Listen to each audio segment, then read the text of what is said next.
Copyright disclaimer. Under Title 17 U.S.C. Section 107, allowance is made for fair use for purposes such as criticism, comment, news reporting, teaching, scholarship, and research. Fair use is permitted by copyright statute that might otherwise be infringing. Nonprofit, educational, or personal use tips the balance in favor of fair use.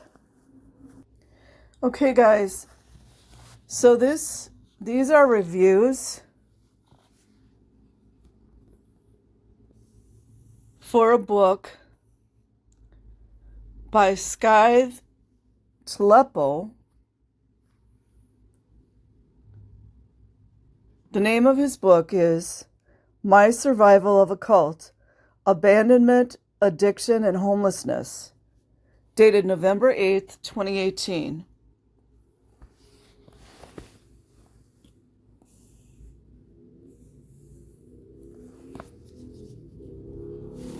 By the way, you can't find the book anymore, so you know that he was telling the truth, and Scientology didn't want it out. So the first review. So there are a total of 134 ratings, 61 with reviews. I'm going to scroll through it. Children, God, Cult, and Culture. Reviewed October 15, 2018. Scythe Tleppo by Nathan Rich. I believe he's a second gen.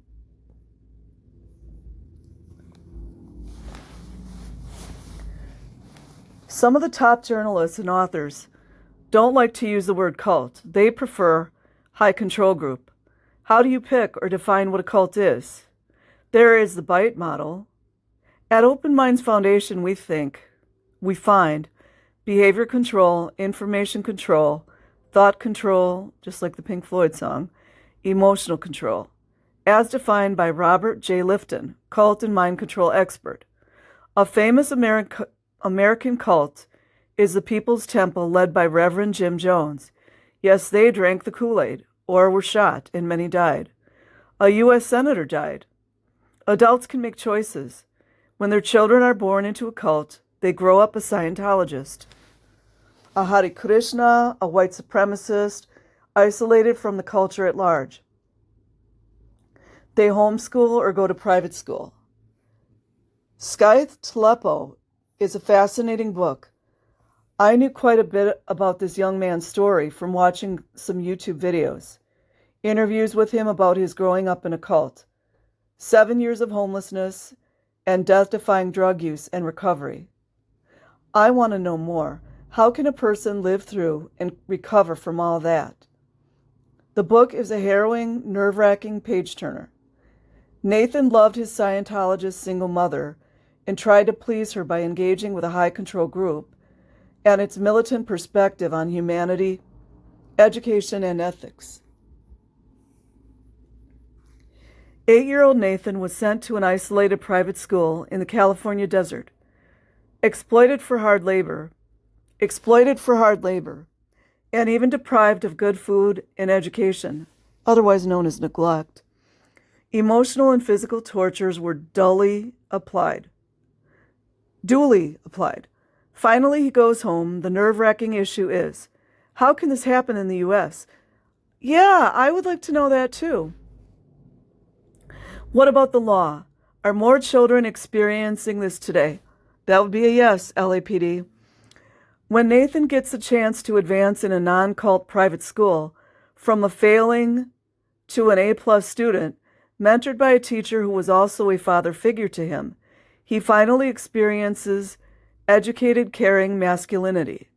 This progress in his scholastics and his healthy socialization is a heartwarming relief. We can see his driven personality and high potential.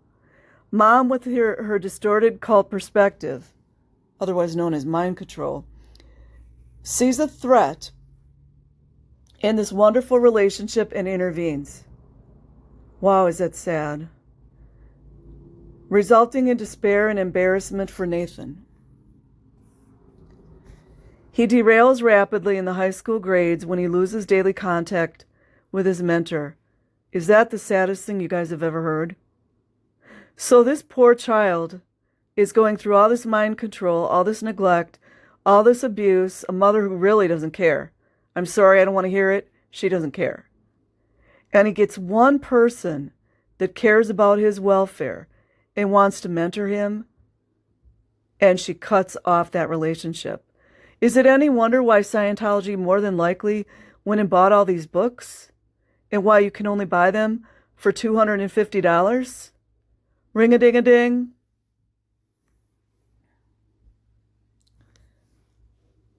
Mom signs guardianship. Okay, I've been talking about this.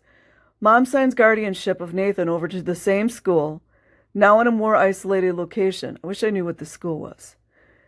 They can starve, deprive, and torture her son as they like, which they do, protected by the U.S. First Amendment, which allows the starvation, deprivation, humiliation, and physical torture of both minors and adults. I told you guys, go check out BJ Investigates. She does some really good deep dives on those so-called teen schools, or, supposed to straighten out teenagers, what those kids go through. It's sick. The next decade of Nathan's life is sensational and shocking. It's like every day is a ride on the runaway train to a predictable death. Nathan Rich achieves what many authors undergo years of study for, a holistic, deep connection with the reader, which conveys the depth of his honesty and intelligence. The details are fascinating, understandable, and heartbreaking, deeply heartbreaking, as it is all heartbreaking. Near-death events with drugs, arrests, and jail time, recovery. Nathan gets back to real education, but he tells us he will never be as intelligent as he once was due to drug use. Most of us would settle for the level of intelligence he was left with. There is more, and it is inspiring. While this author was born into an antisocial high-control group, if you're a parent, please know that there are hundreds of cults waiting for your child in an insecure or vulnerable time. Especially at college, a myriad of cult recruiters lurk behind seemingly harmless front groups, poised to hijack your child's future. This book is an important tale that parents, students of cults, and many fellow humans may find as mesmerizing as I did. Caveat, cult. Is it any wonder why you can't find this book now? And when I was doing my search, I wished I would have saved this now, but there was one excerpt in Mike Rinder's blog in 2018 where he totally railed the book. Shocking, I know.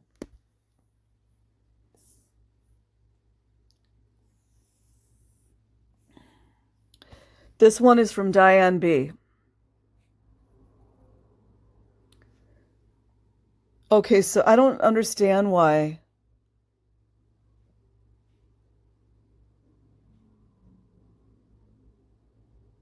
Oh, wait, I guess, hold on.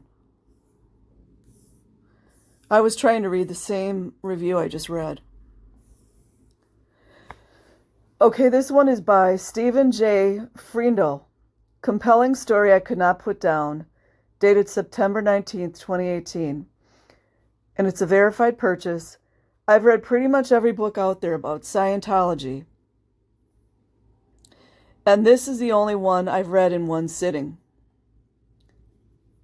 Nathan's story is incredibly compelling, and though it won't give you any insights into the functioning of the higher-ups of the church, otherwise known as executives, there are plenty of other books for that. This is the story of a young man who was born into and grew up in Scientology. So he is a second gen. And who was utterly failed by his church and heartbreakingly by his own mother. She's probably a narcissist. Being sent off twice to abusive Scientology youth ranches. Oh, he was on a ranch where all his abuse occurred. Where he learned all the wrong things except how to think well on his feet, obviously. Getting sucked into the kind of street drug culture that's unfamiliar to most of us, but astoundingly pulling himself out. Holy crap. I was surprised to find the story of an ordinary Scientologist pull me and move me so strongly. What kind of church or mother treats a kid this way? Seriously. Yeah, Scientology. Yeah, mothers, we really want to know. And though many books by former Scientologists see their story watered down by poor writing, yeah, check, and or lousy book production, check, this is not one of them. It's easily up to the quality of SCN books by professional journalists. I'm not saying that guy's name. The wonderful, almost lyric writing kept me turning virtual pages until I hit the end. They mentioned Tony Ortega. I'm not a fan of his. The combination of captivating story, stellar writing, and excellent book formatting production make this a treat to read. I'm going to get a hold of this book. Even if I have to pay the $200, I'll do it. Heartbreaking and inspiring, impressive man. I read this book in one... Wait. Is this the same one? Oh, no, it's not. So apparently a lot of people couldn't put it down. It's a verified purchase. I read this book in one sitting and will read it again. There's so much there to digest. Nathan's life story, as told by him, is at times heartbreaking, infuriating, and ultimately one of the most impressive success stories out there. It's also told in a brutally honest way, mistakes, downfalls, and all. The book is so well written that the immense darkness and loneliness are palpable. Some people Nathan loved very much do not come out looking good, but it provides understanding of the enormity of the hurt that was caused. And the origin of it all, a devout Scientology mother, mind control, and family, and Nathan's intelligence that could not submit to it. It's heartbreaking to read the hurt he went through because of the belief system, the self-medicating he did for years, the family he tried to create for himself, and the losses he suffered. And the road he traveled and describes in this book so eloquently leads ultimately to professional and personal success for this very special person. His story deserves to be made into a movie. For more to see, it's simply inspiring. I have a feeling that his story will be made into a movie. I just feel it. It's simply inspiring. Nathan has done several interviews on YouTube. Highly recommended are his conversations with Aaron Smith-Levin, Growing Up in Scientology, and Chris Shelton, yeah, I know, Sensibly Speaking podcast. Just as with this book, you will come away with admiration for Nathan and hurt from what he went through. I am sure he has more books in him, more in-depth insights into drug use and recovery. Others could be helped, as he has seen the depths and lived to tell about it. Scientology beliefs. How does a Scientology believer get into LSD in the first place? Is Scientology evolution and recovery different from execs who walked away? I wonder who that's talking about. Traveling the world alone. The psychological recovery from his experiences. I would read them all. If you read this, Nathan, much respect to you. You made your luck despite it all. I wish you all the best and hope you continue to recover. I also hope you can feel the support of your readers. Thank you for opening up to us.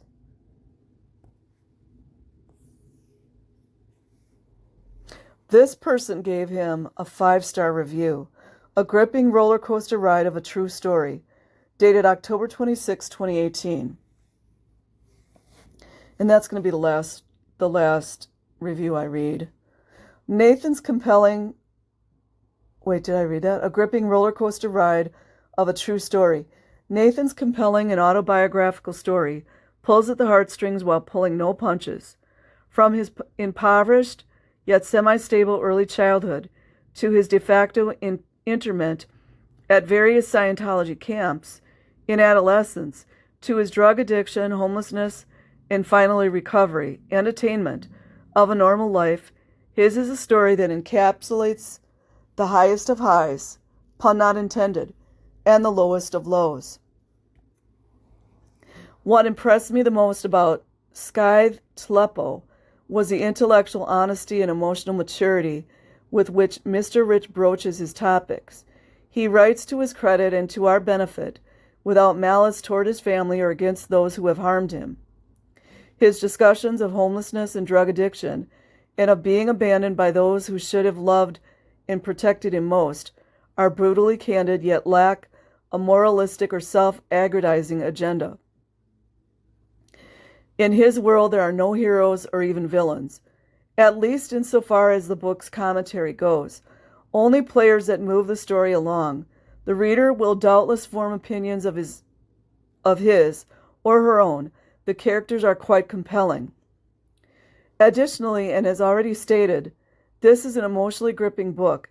Mr. Rich's terse prose evokes a rare ability to pull the reader into the story, seeing things as he sees them, and experiencing them as he feels them. There is no wall between himself and his prose. When reading his work, I often felt I was seeing the book unfold as a movie in my mind, as opposed to words on pages, which to me is the very definition of an excellent read.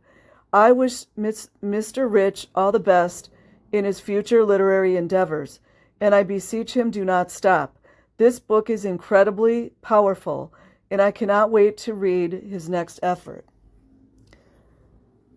So yeah, I don't know. I was going to say, I'm going to open a new email, I think, so you guys can contact me. I'm a little nervous about that. But yeah, I wonder if you guys could get a hold of this book. Because I even tried to look for it, in online libraries. But I'm sure it's out floating here somewhere. So anyways, you guys have a great day. I will leave the link in the description box. If you choose, like and subscribe. Have an amazing day or night wherever you are. Peace.